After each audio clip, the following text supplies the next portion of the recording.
The Thursday night recap because we have to. NFL, what happened? Detroit won. Did I say take Detroit as the survivor pool pick this week? No, I didn't. I was like, I'm scared of this win score percentage of negative 2.2%. I didn't really trust the point predictions. Oh, well. Well, at a magnifier of 6, which I was contemplating raising this file to, you get darn near a perfect score of this game. At 33-20, we had 28-17. It does go over. Detroit does win. The algorithm starts off week 4 quite nicely. So we'll leave that 6 magnifier there and take a look at all these games later when we're updated, but success on Thursday night. I didn't watch any of the game. We're running around, but it looks like it was a win for Detroit. How about college football?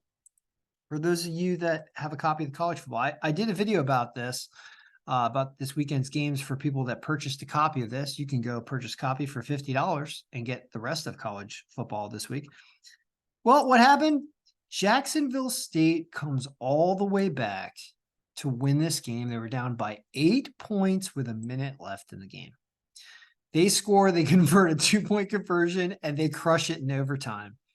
Way to go, college football algorithm. Said they were the better team by a 39% margin, and they were supposed to win by 12, even though they're on the road. Well, here's what happens, and I learned a little something about the algorithm today. Our road teams that the algorithm favors, they're going to give up more than our projection is what's going to happen because they're on the road. And so the points are going to go up for the other team. But are they going to go up enough to win? Well, in Jacksonville State, the answer was no. Jacksonville State came back to win this game. Temple did not. Temple put up about what we thought at 26 points to our projected 24, but they gave up 48 points to Tulsa because Tulsa was at home. So this is what to learn about the college football algorithm is that when you have a team that doesn't have a big projected margin of victory at only like 2 points, and their algorithm win percentage margin is even negative, that if they're on the road, they're going to have trouble. And you really have to have a big disparity in algorithm win percentage and in projected margin of victory. Like, are they going to win by a lot of points? And do they have the advantage statistically? It takes a lot for a team like that to come back and win. Another team that was home was Western Kentucky. No problem. We had this game as 29-25. They win it 31-10. They hold the away team to less points. So what I'm seeing from this very brief sample here on Thursday is that a way to approach and attack the home and away factor that needs to be figured into this is that your home teams are going to hold your away teams are going to score less if they're not favored, and your away teams are going to give up more, or your home teams are going to score more against your away teams that are favored. That's the way that I would like to look at this going forward, and that seemed to make sense today, and I understand why that makes sense. Your home team is able to score more points because they're the home team that day, and the crowd is on their side. So anyway, this is pretty good though.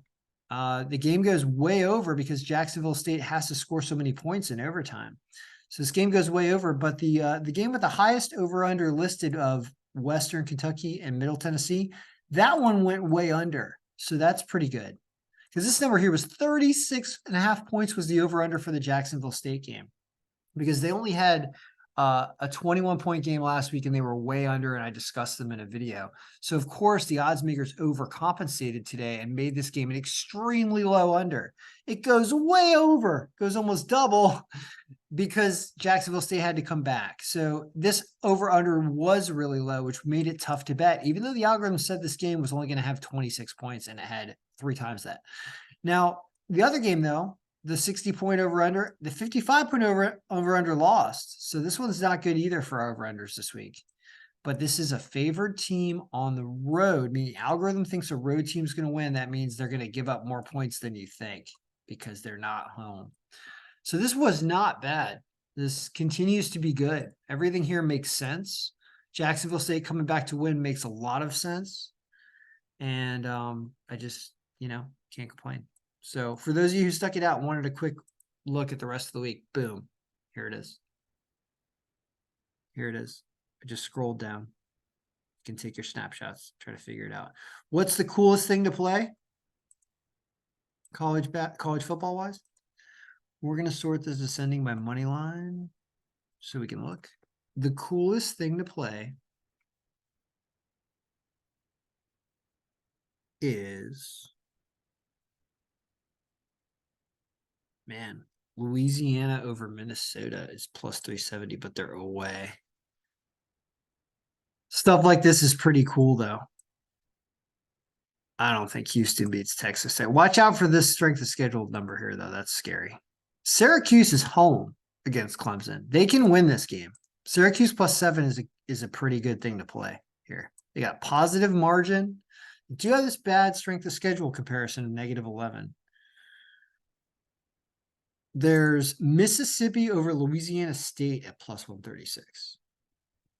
Ole Miss is at home. So that's also a possibility. The stuff here at top is kind of interesting things to look at.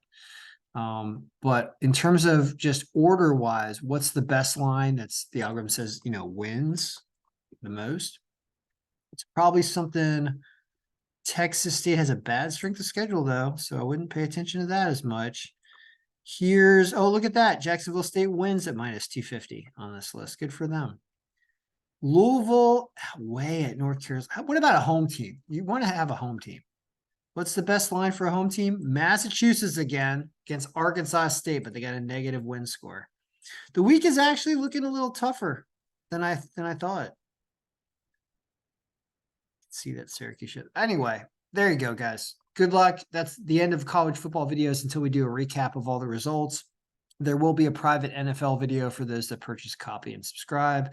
And as you can see, NFL started off the week pretty freaking awesome. I know this is the look I gave you. Was that a magnifier of 5? That's still pretty darn good. Hits the over, goes over 45, and it's just another score game. Basically, the magnifier of 6 is pretty darn accurate. So rough week 3. At least we have a good start to week 4. And if you had Detroit, good for you. All right, good luck, everybody. May all your picks have won today, and may they be winning in the future.